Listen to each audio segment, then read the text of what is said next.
You're watching Cooking with Pat Lee. In today's episode, we're making peanut butter and chocolate chip oatmeal cookies. Now, if you asked me what my favorite 3 cookies in the world were, I would probably say these. And let me tell you, these were so good. So if you're like me and get very indecisive of cookies, give these a try and let me know what you think. Now, as always, I'm gonna pause the screen to share the list of ingredients. They'll be in the description as well, so whether you save them on your phone as a screenshot or need a direct link, you have plenty of sources available for the details. But as the stoner said to the cookie, let's get baked. So to get started, we need to cream our butter and sugar, as is standard with all cookie recipes.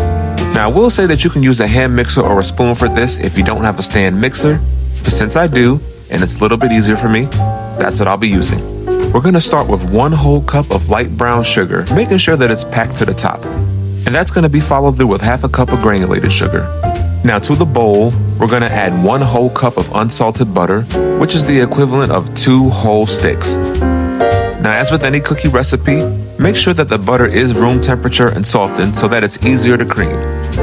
Keep in mind that we always want to ensure that our wet ingredients are nice and smooth, just like you. Now we're going to add the beater attachment to our stand mixer and turn it on a speed of about 2 or 3 just to get the process started. Alright, it doesn't need to be on medium right now because we're simply just trying to get those ingredients incorporated. We're going to let this rock and roll for a couple of minutes and you can already see it starting to clump up a bit. And we're going to help the stand mixer with getting those ingredients together with a plastic spatula. Now you'll be doing this quite often, so be patient. But you'll take the spatula and scrape the beater and the sides of the bowl just to get everything in the center. And once we do that, we can turn the stand mixer right back on the same speed to continue the creaming process. Now after a few minutes, you'll start to see it smoothing up a bit. And at this step, you can add your eggs. Now any smart baker will recommend that you add your eggs into the bowl 1 at a time. We want to make sure that these eggs don't curdle in the mixture and they emulsify properly. Remember, we're making cookies, not scrambled eggs, and we want the texture of the final product to be nice and tender. And just like I mentioned earlier, take your plastic spatula to help center your mixture. Now, have you ever wanted to make cookies that were thin and had a better spread? Then you want to pay close attention to this next step. For that to happen, all you need is a teaspoon of baking soda and a teaspoon of boiling hot water, and that's it.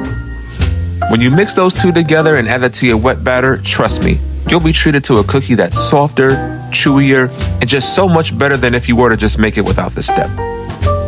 Oh, and don't forget the vanilla extract too. Make sure you add 2 teaspoons and continue to mix. Now the final step of the wet ingredients is to add 1/2 cup of peanut butter. You'll start to see it thicken up after a few minutes, so don't fret, you're on the right track. So while that's mixing, we're going to quickly get going with our dry ingredients, which is simply just adding 2 cups of all-purpose flour to a bowl. And pro tip, make sure you sift the flour to avoid any clumps in your cookie dough. And once that's nice and sifted, go ahead and add a teaspoon of your favorite seed danger for balance. Give that a good old whisk until well combined, and from there you can just add the ingredients to your wet batter. Now I said 2 cups of flour because initially when I did this, I did about 1 1/2, but then I realized that the batter was a little bit too loose and wet for my liking. So I added some more flour to thicken up a bit, and that worked out quite well. So I gave this a mix for about 3 minutes until it looked just like this. Now go ahead and take your plastic spatula and start scraping as much of the mixture together as possible. This is where you can add your cup of semi-sweet chocolate chips, 1/2 of it at a time, just to make sure that we can get them nice and folded in and that all of your dough gets an even amount of chips. Now you can use dark chocolate chips if you like, or even milk chocolate chips. But personally, I feel that semi-sweet gives the cookies a better taste. Once your chips have been added to the bowl, now comes the fun part, or at least to me it is, and that's throwing in the oatmeal. Now you're probably asking yourself, why is this fun for you? And if you're not asking, I'm still going to tell you anyway. So I'm a big fan of watching things come together that I've personally worked on in the kitchen. Like for example, have you ever made a cake before where you just see the batter and you're just amazed how it goes from that to a cake? It's a real beautiful process if that makes sense to you. That's how I feel about cookies, especially these cookies. Now they're going to look a little bit loose right now, but once you begin adding in that oatmeal and folding it in, you'll see those cookies begin to tighten up a bit. Now, as with any cookie recipe, I always recommend that you chill your cookie dough for about an hour or 2 just to let it firm up. So now we're going to go ahead and put some plastic wrap on that bowl and place it in the fridge.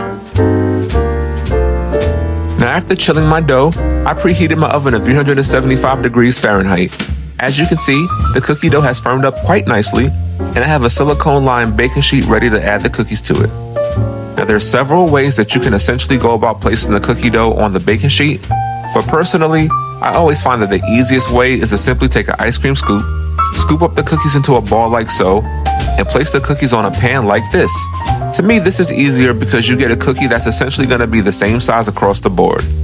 You also want to make sure that your cookies are placed a couple of inches away from each other because when they get into the oven, they'll eventually spread. And we don't want them to bump into each other, right? And once we get that oven to preheat, we're going to get these into the oven for about 10 to 12 minutes. Another pro tip, at the 10-minute mark or so, take the cookies out of the oven and slam them on top of the stove to help with flattening them. And then once that's done, you can continue baking until the edges are nice and brown and the center is baked to perfection.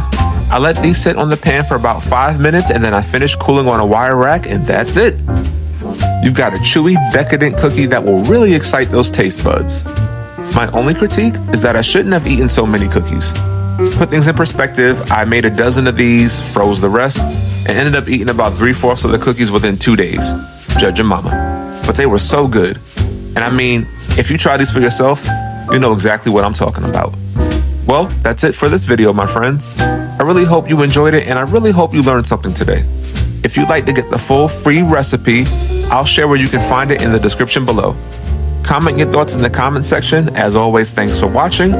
And until the next time we feast, peace.